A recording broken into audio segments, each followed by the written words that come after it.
Ladies and gentlemen, very good evening and a warm welcome to the Red and Blue Review. My name is Nick Philpott. I'm going to be your host for the next hour or so. We've got quite a lot to get through this evening, and I'm hoping my panel will come along very shortly and join me. And we're going to kick off with Lord Noble, evening down to West Sussex. How you doing, mate?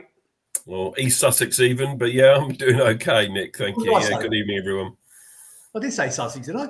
You said West Sussex, and I said East Sussex. Yeah, and they're both cheap places. I wouldn't want to be there anyway. But good evening, mate. Theresa Baker, thank you for stepping in at the last minute. How are you, my darling? Nice to see you. Yeah, I'm great in West Sussex, which is a lovely place to live. Thank you, Nick. Anything to do with Sussex gets my goat, as you should all probably know. And Stato's here. Good evening, Paul Gear. I hope you're well, buddy. Yeah, evening, all good from West Sussex here as well. Oh, for God's sakes. Where's your blue and white stripy T-shirt, you lot? Okay, you take Tesco's carry bags. Listen, Theresa, as I say, thank you for stepping in. And you stepped in for our Australian correspondent, Aaron Myers. Aaron, I hope you are watching this or you see this back on playback or something. And from everybody sitting here and the whole crew, we're sending you our condolences. Aaron should have been with us this evening, but sadly he's had a bereavement this week. And unfortunately, he can't get out of the country to come back and join the rest of his family in this time of mourning. So we're thinking of you, buddy. Everything, sending you our big love. So we've got loads to get through today, ladies and gentlemen. Lots and lots going on this evening. Those of you joining us on the boat next weekend, please come up and say hello to me. I will be Nick the Gob on the microphone, so please come and say hello to us. If you're on Grant's boat, it'd be great to see you. Please come and say hello and let us know what you think of the show, what you want us to do differently on the show. Yeah, I know, change all the guests. Certainly these three, that's for sure. So it'd be lovely to see you. We're going to crack straight in with it this evening, folks, because we have got lots going on. And I want to talk to you as soon as Ian's finished doing the match review about any sort of information you can give us and that we can feed back to the fans advisory board about incidents inside and outside the ground yesterday, going to and from the stadium. All will become apparent later in the show. Ian, over to you. Now, before you actually do that, I'd made some notes pre-game, okay? And this is what I'd written down. This is so Crystal Palace. So Crystal Palace. So Palace picked from a very strong squad yesterday. Only a couple of long-term injuries that we know about. We had players back, Walton and Eze and everything else. Everton were missing Ndiaye, Decore, McNeil. They were also without Calvert-Lewin, who normally scores against us. Okay. Palace had kept 5 clean sheets in 6. Everton played on Wednesday in a very high-tempo game. It couldn't go wrong for us, could it? Okay, and it's so Crystal Palace. Over to you, buddy. Absolutely. Yeah, thanks for that introduction. Everton are quickly becoming our bogey side, aren't they? I think they did the double over us last season, Paul. Is that right? No, we drew up there. Oh, we drew up there, did we? But they've certainly done the double over us this season. And both games, I think, we can look back on. I think we were hard done by not to get something from them. As you say, Nick, lots of optimism before kickoff with key Everton players missing through injury and suspension. Looking at our lineup, Nigel, if we could have the lineup up, I guess I was a little bit surprised to see the inclusion of Devene in the starting 11 ahead of Eze. And I also thought that Adam Wharton might start. Of course, the changes were made at half-time, but I'd like to have seen the team that started the second half start the first half, really. So there's the lineup. Henderson in goal, Munoz, Richards, Lacroix, Gahey, Mitchell, Hughes and Lerma in the midfield, Sarr, Devene and Mateta as the front three, the starting 11. Look, we started well enough. We started on the front foot. First big chance fell to John Philippe Mateta on 6 minutes. Mistake at the back by them. He's on the edge of the box. 8 times out of 10, I think he scores. He hits it straight at Pickford. Pickford does well to save it, but I think he needs to do better in my book. I don't know what your thoughts were, Paul, at the time. Do you think, JP is through on goal 1-0, isn't it? Yeah, I think he should have scored. I think he took it a bit quicker than he needed to as well. I don't think he realised he had so much time because both centre-backs had played themselves out of the game. He could have probably gone a bit closer and had a better chance. But he took it early and he hit the target, which is the main thing. But, yeah, you've got to be scoring those chances at this level because they I think so. I think so. It was a big chance that was missed. And then a minute later, Devaney had a shot from distance, which was saved. I mean, Pickford spilt it, but it wasn't a great effort. It was on target again. So 2 shots on target within a matter of minutes. The next incident, really, the next attack that's worthy of mention was 2 of our centre-backs combining. I think it was Lacroix on the left-hand side. He crosses the ball in, and Mark Gahey's up. I think he'd been up for a set piece or something. And he stayed up and he headed it, and it was well saved by Pickford. So, we're knocking on the door a little bit. And I felt reasonably confident at that time that, it was only a matter of time before we scored. And then came the first big talking point of the game. Devaney takes a corner on the left-hand side. It's high and it's deep, and it's met perfectly by Lerma at the far post to head home. The linesman then adjudges that the ball to have curved out of play, and he raised his flag for the goal to be ruled out. And if you can see there on the graph, if you're watching this podcast on the pictures, you can see we've circled the ball there. You can't really tell whether that's out or not. I think Match of the Day pundit said that they couldn't really have ruled it out. Because the on-field decision was no goal, then VAR feel there's no conclusive proof to counter that. And there's that went up on the big screen shortly afterwards. VAR checked and confirmed the referee's call of no goal due to the ball being out of play, with no conclusive evidence that the on-field decision was incorrect. I feel we're pretty hard done by that. Theresa, you're watching the game. What was your take on it, that incident? I could see no reason why, if they couldn't conclusively prove that it went out, then you've got to assume that it hasn't gone out. There was no conclusive proof, and they showed it over and over again on the television. Did they? Yeah. And no pundits could say, oh, yes, it had gone out or it hadn't gone out. To my mind, and the delay wasn't that long, was it? The delay wasn't, there was certainly, we'll come to our goal in a bit, but there was a longer delay for our goal than there was for this one, the one that stood, I mean, to my mind, if Devaney can make a ball go that far out of bounds and then come back in that far, then he's doing something right, isn't it? Boomerang ball. Yeah. You said in the pre-show, you said, who could possibly bend it? Well, probably David Beckham would have a go, wouldn't he? But there aren't many players that would be able to do that. But look, the goal's ruled out. There's not much we can do about it. And yet, as I said, at the time I'm thinking we're knocking on the door. It's only a matter of time before we score. Everton's first big chance came when a ball was played right to left and a low cross was parried away by Dean Henderson in the 6-yard box. He actually clashed with Lacroix at the time, and he needed some treatment, and he was down for a little while. Alcaraz, who was ultimately the match winner, had a shot from distance that was routinely saved shortly after that. So, Everton are starting to come into it a little bit. I think that then we have a moment where probably our best player on the day, I don't know whether you'd agree with me on this one. Who would you say our best player was on the day before I reveal what I'm about to say next? Paul, who was the man of the match for you for Palace? We haven't rehearsed this. Probably Will Hughes. No, okay, that's not the answer I'm looking for. T? That was the answer I was going to give as well. Okay, Hughes. Nick? It's Making Sale for me, and it's funny because I know I'm going completely against people. What a couple of people have said in the chat. They said that he's pretty ineffective. I thought he had a good game. Well, I think Dawn Palace has got it spot on. It was Richards. So Chris Richards, he had a great game, I thought, yesterday. And he has this foray forward, an amazing run for a centre-back. He's gone past 3 or 4 Everton players, and he's found JP, who has fed Saar in on goal. Lovely little 1-2, exchange in the penalty area. All he's got to do is keep his composure. But instead of placing it to the right or left of Pickford, he blasts it against the bar. And you know what? It's got to be easier to score that goal than miss it. In another big chance. Paul, you're nodding. We couldn't quite believe it in the ground, could we, when he's missed that one?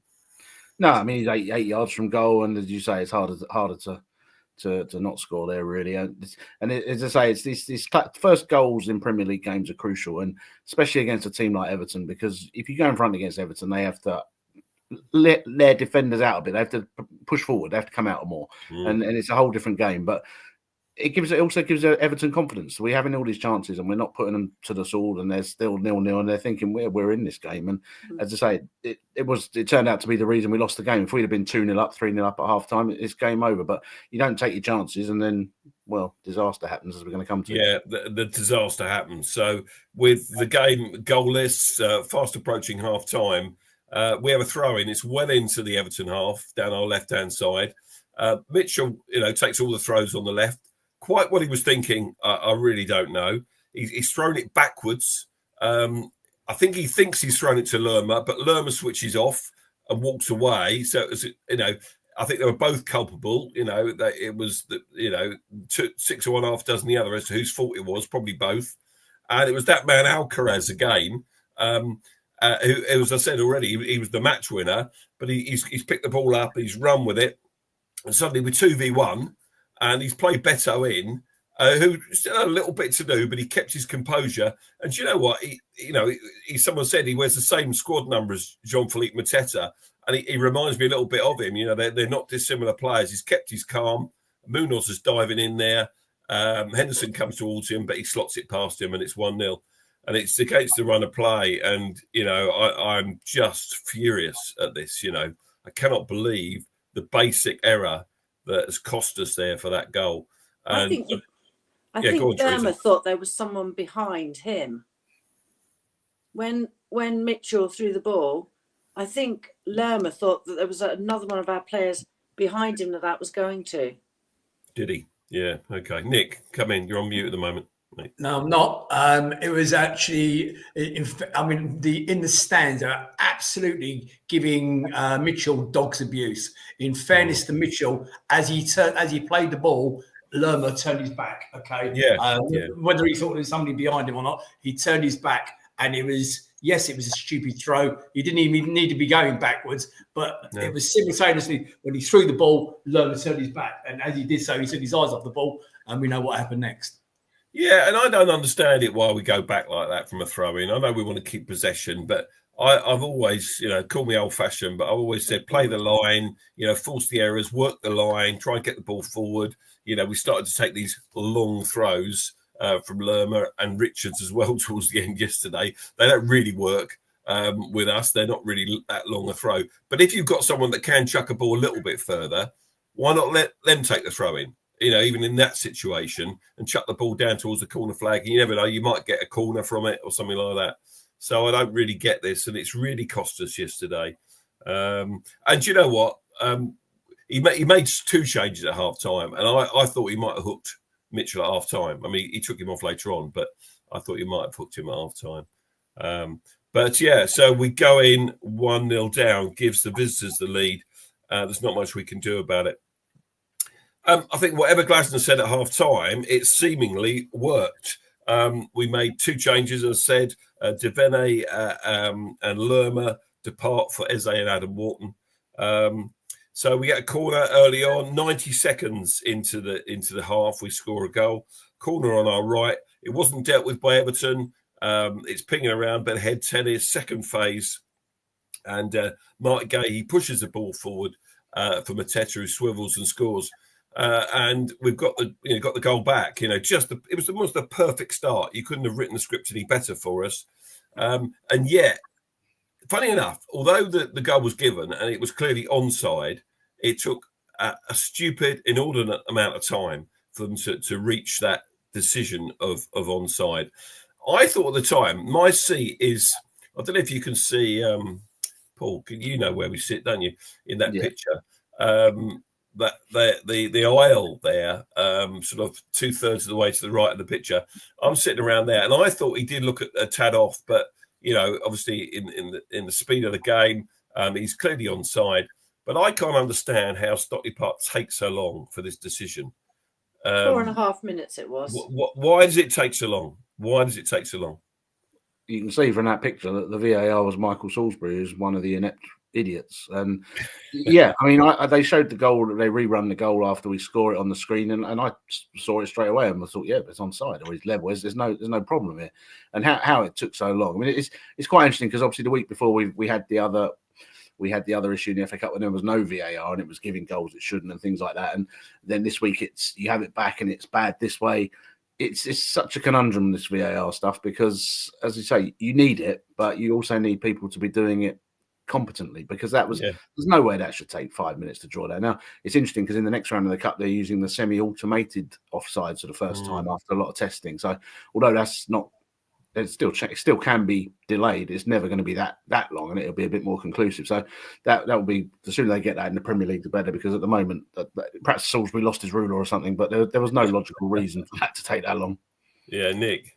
Yeah, I mean, I was just reading the comments as they're going through. And by the way, apologies to each and every one of you watching the show this evening. I haven't said good evening to you all because we've got a lot to get through. But I can see all a couple of the comments saying it was as though they were looking for a reason to call it offside or disallow the goal. It was just one of those. It was a bizarre. Even the referee is going like this, and he's going like this with his watch, thinking, "What's taking so long? What are they actually looking at? What were they looking at? I don't get it." I was going to ask you the question, and you've already answered it. It's saying, "Look, you must have been nearly on line with the actual goal itself because where you sit." I was behind the home style, and I couldn't see what the issue was, and that's to this point 4.5 minutes to come to that conclusion. Yeah, and the other thing about it was because it was so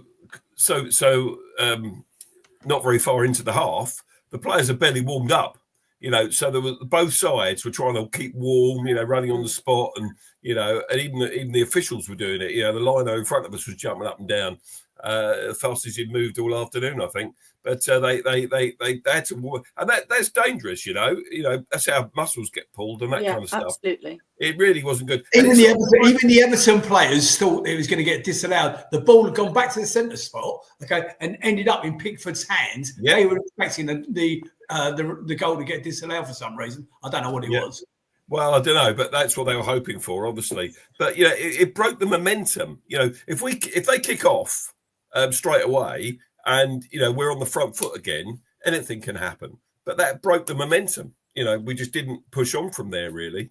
And I think the delay had a lot to say for that.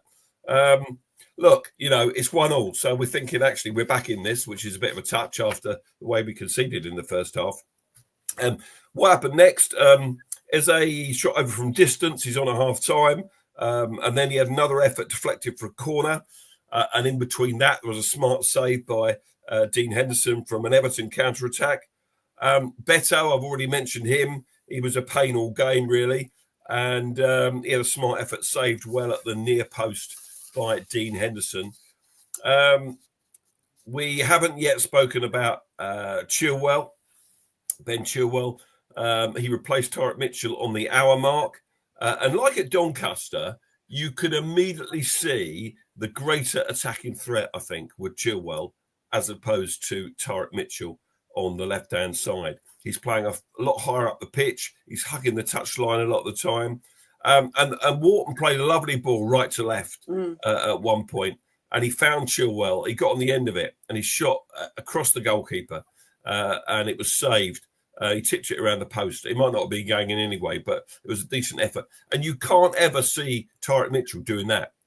I've just never seen him do it, frankly. So it's refreshing in some ways. And yet we know that his defending Chilwell isn't quite where it should be. I think I read somewhere that they had a meeting with him 1-to-1 this week to work on his defending. What you like into that, I don't know. Anyway, let's get on with this. Everton's winner comes in the 80th minute. A set piece wasn't dealt with.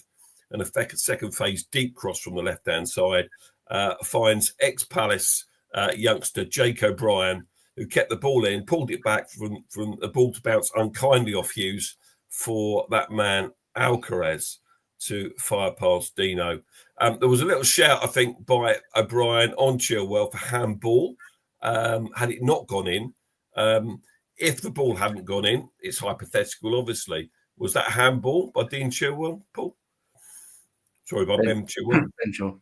It probably would have been given in this day and age. Yeah, I mean, his arm was not in a natural position. It was up. He wasn't facing the ball. There was no intent at all. It would have been one of those harsh ones. But yeah, you'd have probably Anthony Taylor. I mean, it took him an hour to find his yellow card. He was ridiculous yesterday. And we, as I've said about Michael Salisbury on VAR, so they probably would have found a reason to give that, to be honest. So, yeah, the goal sort of bailed him out of that one. Well, the cynic in me would say, of course, they want to keep Everton in the Premier League with a nice new stadium opening. Nice cynical view there, T. I like that. I love that, T. Yeah, I mean, I must admit, I'm glad Paul mentioned the referee. I'm sorry to hark back to the first half, but there were 2 or 3 incidences where we were attacking and closing down on goal and cynically brought down. Our player was cynically brought down. And I honestly thought, well, hang on a minute, that's 2. Maybe there was 3. I think there might be 3. Paul. To be fair, as both teams, Will Hughes blatantly pulled a guy's shirt as he was running away from his back, and that should have been a blatant booking. And this is the thing: if they do that, if they take the first booking, the rest of the fouls don't happen because the players know they're not doing it. But when you try and let the game flow, is what they class it as, all you're doing is letting people kick people, and eventually, it will get too far, and people will be getting away with murder. So, I mean, Anthony Taylor's useless anyway, so it's no surprise. But haven't you got inconsistency, though, in the Premier League? Because I haven't seen too many other games highlights this weekend, but I did watch the highlights of Villa v Ipswich. And the Ipswich player got booked for an innocuous challenge, really, where he plays the ball and not the player. First yellow card. Then his second one was a yellow, and he's off before half-time. Now, if that's Anthony Taylor, he doesn't book him, does he?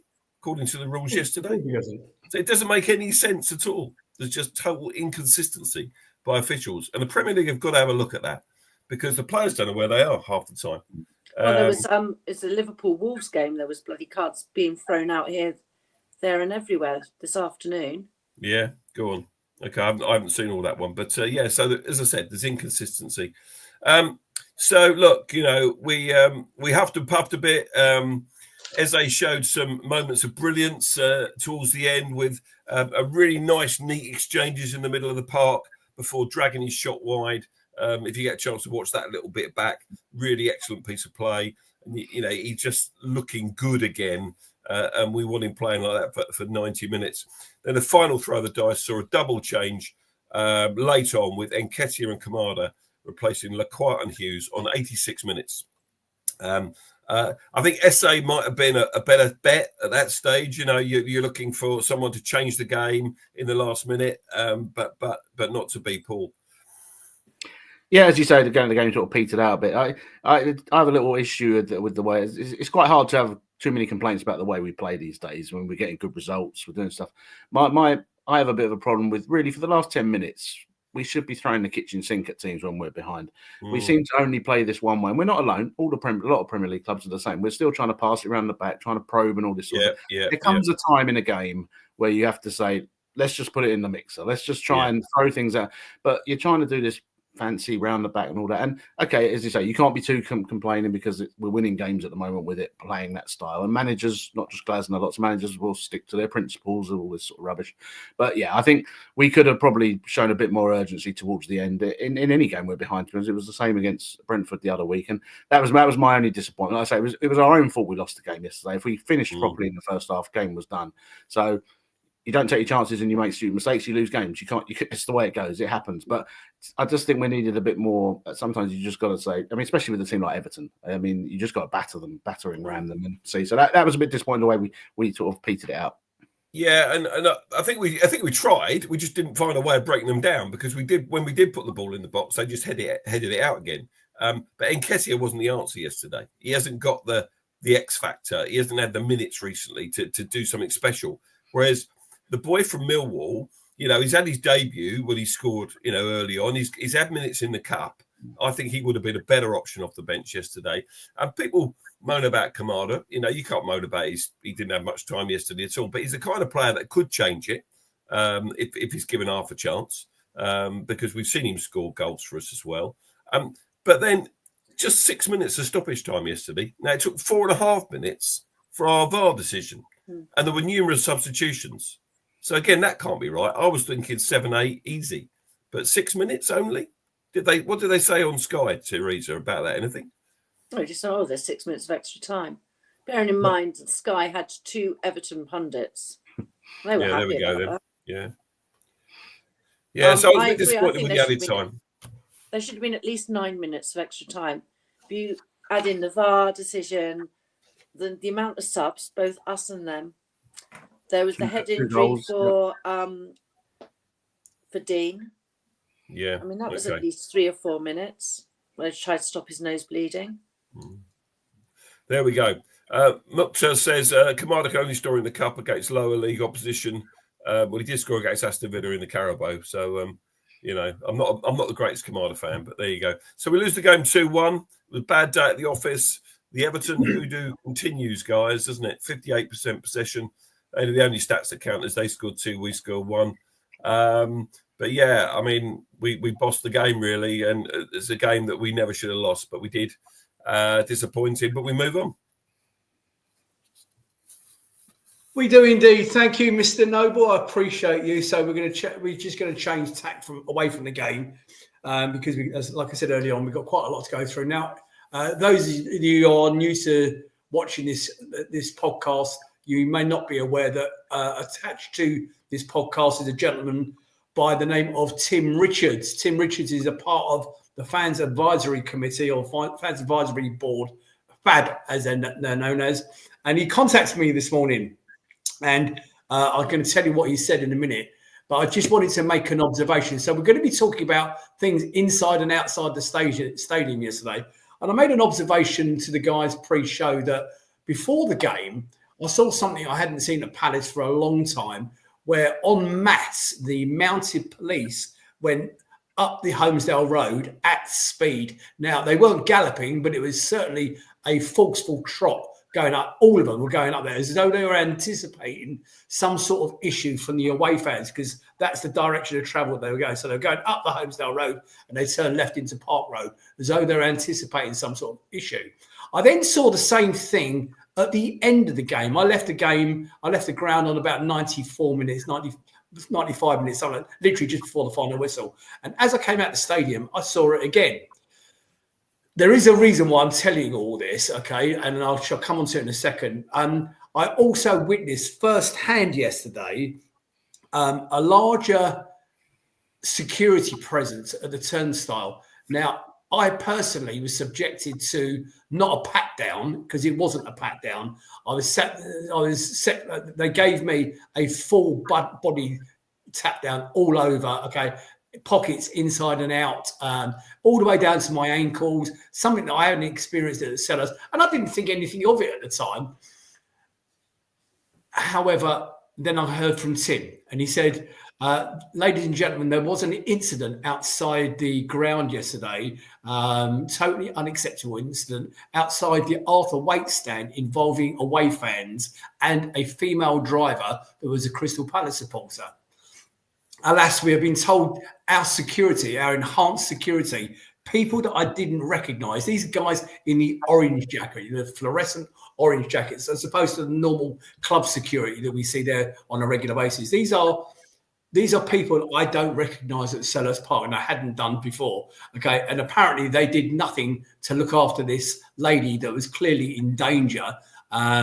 Obviously, he said this is going to be investigated by the club. It's in its early days. There are also reports of stewards searching in a way that wasn't appropriate to minors and females.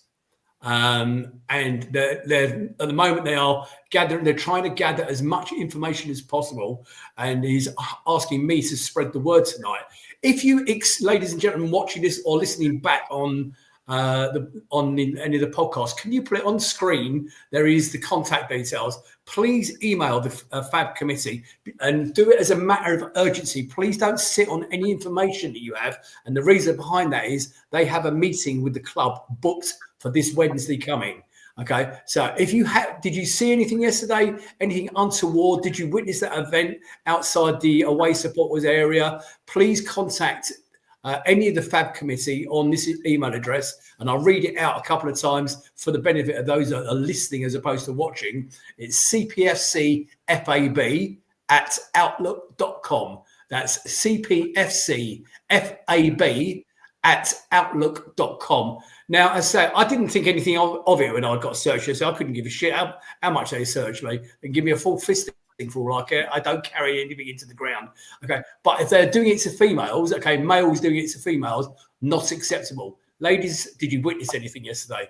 Did you see them searching on children? Okay, youngsters. They are not allowed to search children under 16 years old. Ian, jump in whenever you like. Yeah, I mean, the people are commenting in the chat, and I think you alluded to this before. They might have been practicing for the Millwall game. They are expecting trouble when Millwall come to town in the FA Cup. Yasmin said on here they opened their bag up and looked inside with a torch.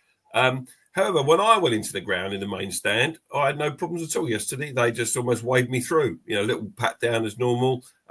But this is where the problem lies. If they were tightening up on security, it's inconsistent. It's no point patting half the people down like you. Someone said, though, in the chat, you look dodgy and I don't. But, in all seriousness, there's no point in having some searches and not others. It's ridiculous. So I don't know who's ordered this, but I'm more concerned about the lady in her car. Yeah, I don't disagree with you. I think it's crazy, but this is where the police got to come in if there's a problem, Yeah, it's a police issue, and apparently when the woman got out of the car and away from the Everton fans, she went straight up to the stewards, and all they said to her, "It's a police matter." Again, not acceptable. The safety, the whole idea of coming to Sellers Park these days is inclusivity. And that includes females coming to the game. Well, the irony was that was the focus of the day yesterday, wasn't it? Inclusivity, and all the rest of it. So, Paul, anyway. Paul. Yeah, no, it's interesting, obviously, to say that. I mean, I know I read online, as I said before the game, I thought it was practice from Millwall, and a few people have said it on the chat. And I read online that they would put extra crash barriers outside the turnstiles, and it was almost like having to go through two queues to get into the Arthurway yesterday. So there may have been some preparation on that. I'm just interested on this other thing, because obviously that road's shut, so I'm not sure how a driver could be down there and whether that would be causing problems. So it would be interesting to know, as you say, what's been going on. Indeed. Right. Okay. So that covers that bit off. And I thank you for any information you can supply the FAB committee on that subject. Ian Lyons is out there. Let's hope people provide info to FAB on the incidents. Yeah, absolutely right. Okay. We're going to move on if you don't mind. Boys, you don't know what's coming next on my little list that I've got coming here. Home and away. Gentlemen, you are regular travellers, okay, with our club, and you are to be congratulated as each and every one, especially to the ones that travelled up the Doncaster last week. Fair play to you, because I know it was a bloody nightmare getting back. I want to talk about the difference between our home form and our away form, especially what has happened to our home form. So far this season, Crystal Palace have 2 wins, 5 draws, and 6 losses in the Premier League.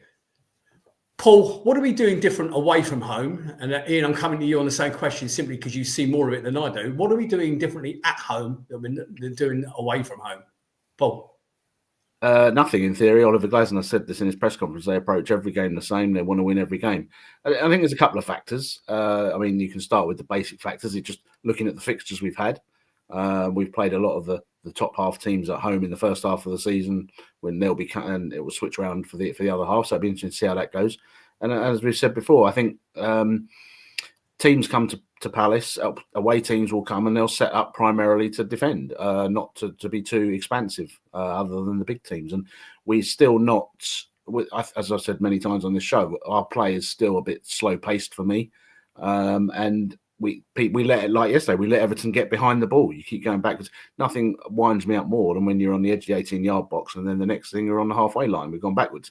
And I think that is probably the biggest difference. And again, this first goal away from home recently, the last 3 games we've won 2-0. You score the first goal, other teams come out. I think it is literally, we're not good enough to break teams down that sit in yet still. We're still not in that position. And I think that's the basis of it at the end of the day. Teams we make heavy weather of it and harder work of it. So I don't think there's anything different in the tactics or anything like that. It's just inefficiency at home, seemingly.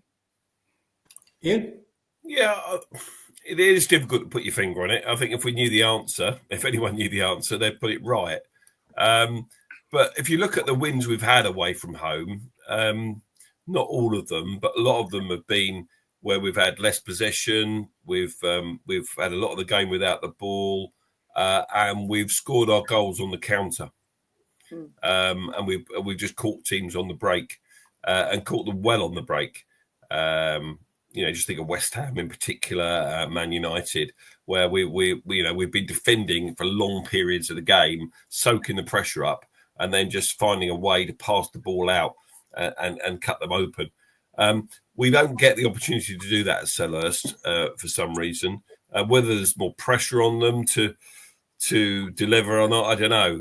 The home crowd, it is difficult to understand. But I think you need to judge it at the end of the season, as sort of Paul's alluded to, when you've played everyone twice. But we've got to go some for the home form to catch up the away form. And I don't want the away form to turn off either. It would be good if we carried on winning away from home as we continue. I can't see what that is. Oh, this is the home form table, is it? Yeah. I guess. Yeah. Yeah. So, if you look at that one and the next one, our current away form, where is showing you that we would be in seventh place. My question to you guys is, if we didn't have the current good run on the away form, what would our current league position be? Well, you can't. It's buts and maybes, isn't it? We have done well away from home. We've picked up points on the road. And there have been home games where we're thinking, no, we should have got some more out of it. But the short answer to your question is we would be struggling. Yeah. Paul? The irony is, if we'd have won yesterday, it would have been our best ever points tally after 25 games in the Premier League. So we're not doing that badly, despite the home form. Now, obviously, everyone wants the home form to be better. I remember 97, 98, we didn't win a home game till April, and then we scraped a last-minute one on the last day of the season. So we only won 2 home games all season. Now, we've notoriously had seasons where we don't do well at home. And as I say, it seems to just be the way of it. And yeah, as I say, you can say if we hadn't done this, but we're still 13th now after today's games. As I say, still a good points tally. It's just, again, confidence-wise, who knows? If we win the next two or three home games in a row, and then like the end of last season, then it starts to flow. But at the moment, it's just, it's probably just weighing a bit heavy on them. Anything you want to add, T, before I move on?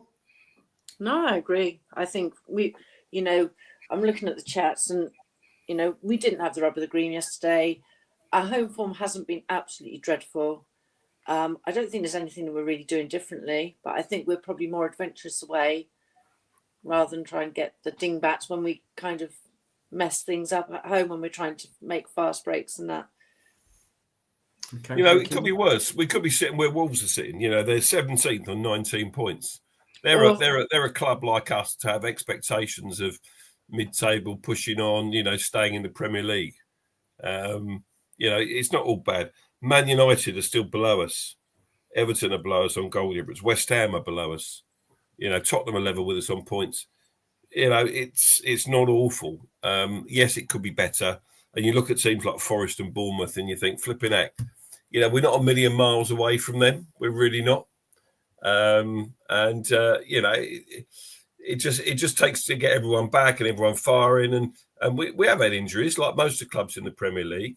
But we're getting a few back now, and we've got every opportunity to push on. We just need to put yesterday behind us and do just that. I think Esse almost looked back to his old self yesterday. Yeah, Ian alluded to that earlier. Yeah, absolutely. And Adam's getting his match time in. Good. I did think Ben Chilwell played well yesterday. Part of me actually thinks that the only detraction from that statement I would make is that he's got to get used to playing with the people around him. There was a couple of times where balls went out right, but and I think Ben Chilwell would become a decent addition to the squad. Okay, we're going to move on now to Loan Watch, if you don't mind. We'll just quickly rattle through some of these. Again, I'm conscious of the time. Owen Goodman kept another clean sheet for Wimbledon, who won 1-0 at home to Salford. Joe Whitworth kept another clean sheet for Exeter City as they won 1-0 at Cambridge United, but he was booked in stoppage time. Danny Imrie played 72 minutes for Bromley, who won 1-0 at home to Fleetwood Town. Jez Raksakia only played 45 minutes for Sheffield United, who won 1-0 at Luton. David Ozo wasn't in the matchday squad for Derby, and Ash Agbamoni was not in the Gillian squad, who drew 0-0 at home to Crewe Alexandra. Now, we celebrate this week a 1-year anniversary, gentlemen. What is it? Sorry, and ladies, I beg your pardon. What is it? Glasner. Yeah. Oliver Glasner, a year in charge on the 19th, I believe it is, off the top of my head. He's a year in charge. And I make it, Nigel, have you got a slide for me? I think you have. I make it, we played 38 league games in that time. His win ratio, Paul, get your thinking head on. I'm coming for you, mate, right now. He's played 38. We've won 14 of them. We've drawn 12, lost 12, okay, scored 58 against 46. So there's a plus 12 goal difference with 54 points, okay? Very acceptable, you would think. But how do you think, somebody in the chat a little while ago said that he's he's struggling as a manager. I couldn't disagree more. Okay, and I'm hoping those stats will actually bail me out. And as Mukta said, he's been disappointed. So how do we think it is, and where do you think he compares to his peers over the years? Then, boys, I know it's different eras, I know it's different timelines and everything else. I get all that, but how's he getting on? And who has got better stats than him? Well, if you take it as a 38 game season, Palace have never got over 50 points in a Premier League season. So if you take it as if you say he's been there for a season now, he's got more points than any other manager ever has anyway. So that's a fantastic stat, that is, mate. It's 50, as I say, it's an excellent set of points. Now, as you say, there's been a bad run at the start of this season. We had reasons for that, so it could have been better, could have been even better. And there's also his bedding in time in that as well. So, as I say, I think he's doing a really good job. As I say, it's I don't think there's many better options. He's a European Cup winning manager, so he's obviously got something about him. He's proved that here with us. The way he's improved players is another key thing. You look at Mateta, his record before Glasner and his record after Glasner. You look at certain other players that have moved on, and it's I think I personally have no issue with him, and I think the team is playing good football, and we're probably a little bit unlucky that we should have some more points this year. Let's be honest. So it could have been even better, but I would struggle. I know obviously everyone has their opinions on players they pick and lineups and stuff like that, but I can't think of too many times where he's done something that I think is wholly ridiculous. I mean, I like to justify decisions and things like. If I can see why a manager's doing something, then it's fine. I might not agree with it, but if I can see a logic to him doing something, it's fine. And as I say, he's come in with his system. He's stuck to his system. He hasn't flip-flopped when things have not gone wrong, and that's all you can ask. He's a strong man. I think he's clearly liked in the club, and I think he's a good man manager. So, yeah, I think it was a great decision to get him, and I think he's vindicated that at the moment. And like I say, I'm not really sure what more he could have done. That is to say, over 38 games, he's performed the best in all our 15, 16 Premier League seasons. Interesting that Paul Bristow says only Tony Pulis has a better points per game ratio than in the Premier League than Oliver Glasner. I'm going to put some meat on that bones in a minute. Ian. Yeah, I mean, there are lies, damn lies, and statistics, aren't there? So, those stats that we've just put up there, really interesting reading, because if that had been a full Premier League season, as Paul said, it would have been our best result ever. The fact is, it's not a full Premier League season, and you've not played the same teams. You might have only played Liverpool once in that, for example, or whatever it is. So it's not right necessarily to read that across, but it's interesting nevertheless. I just think he's a very good man manager. I think he's a very good football manager. He's got a football brain, clearly.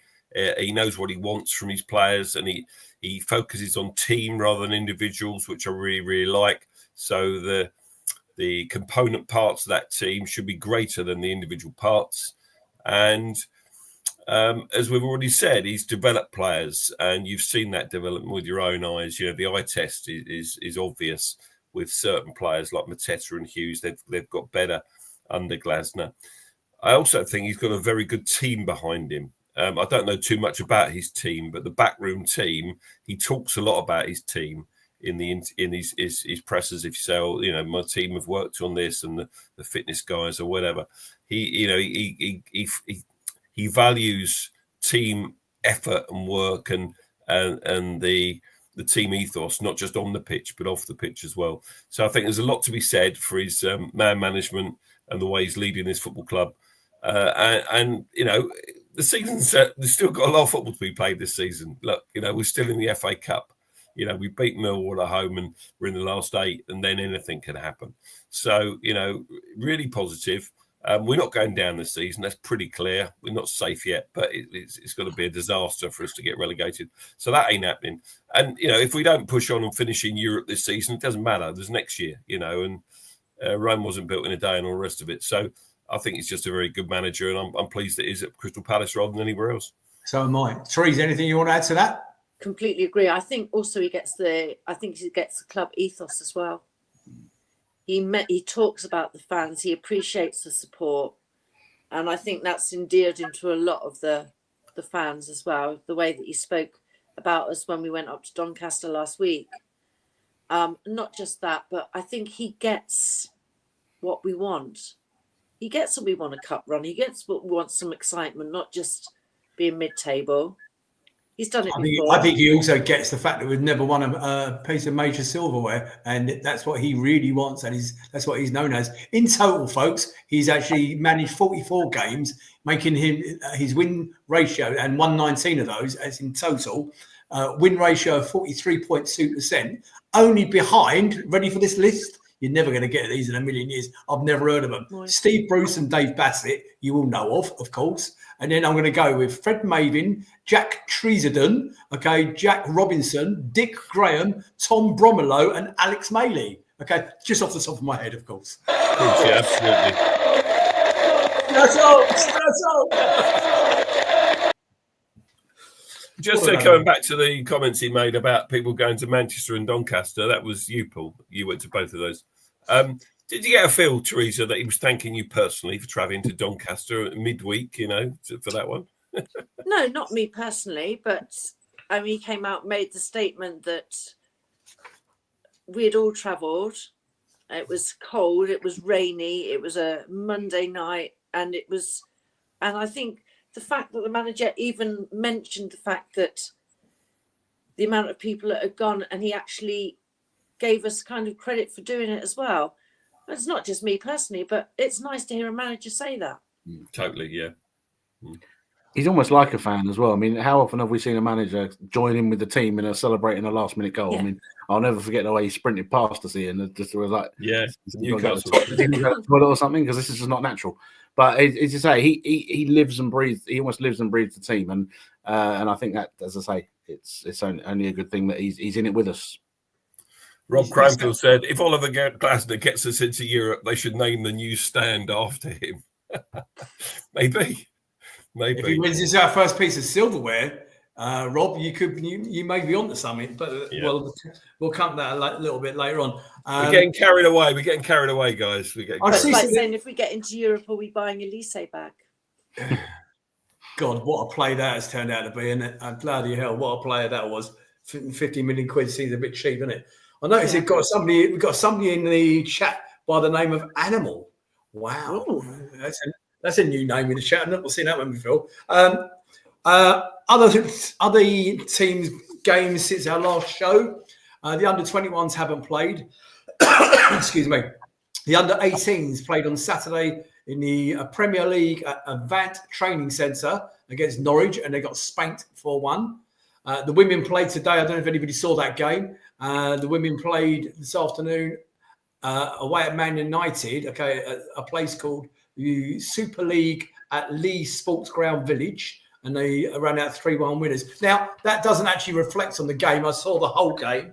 They actually held themselves for probably 60 minutes of that game.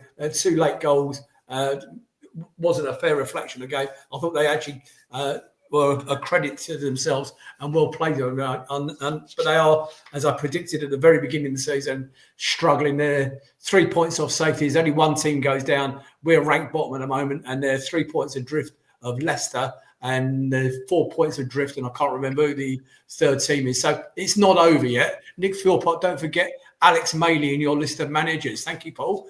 Yes, Paul. Just on Dawn's question about where was Francie yesterday, there was a big fanfare about Francie being on the bench the other day up at Doncaster. Glasner did say that he didn't put him on the bench yesterday because he wants him to play 60 minutes this week for the under-21s. So correct, right. and that is tomorrow live on the Palace website, so you'll be able to watch that watch that game live and hopefully featuring young Mateus França. Good question, Dawn. Thank you. I hope you're well, by the way. Right. We need predictions, please, for the next 5 games, gentlemen. And how did you lot do in the previous? Okay, Ian, you're muttering. Are you speaking or? No, well, sorry about that. Yeah. You keep saying gentlemen, and Theresa's sitting there, and you keep saying gentlemen. My apologies to you. No, I just ignore it. Yeah, okay. Right, so I asked you for predictions for week 21 to 25 inclusively. The actual points tally we got was 9. If you're listening back on the podcast, it's very difficult for me to go through it. But most of you are listening, watching us live. You'll be able to see your name appear on screen right now. Some of you are overzealous. Daniel Garlick, I know you're out there. You said 15. Somebody called Theresa Baker and Lucy Ufford, both on drugs, saying 13. Down the bottom, Rob Donovan, you're out there. Phillips Von David, you're out there, mate. You said 6.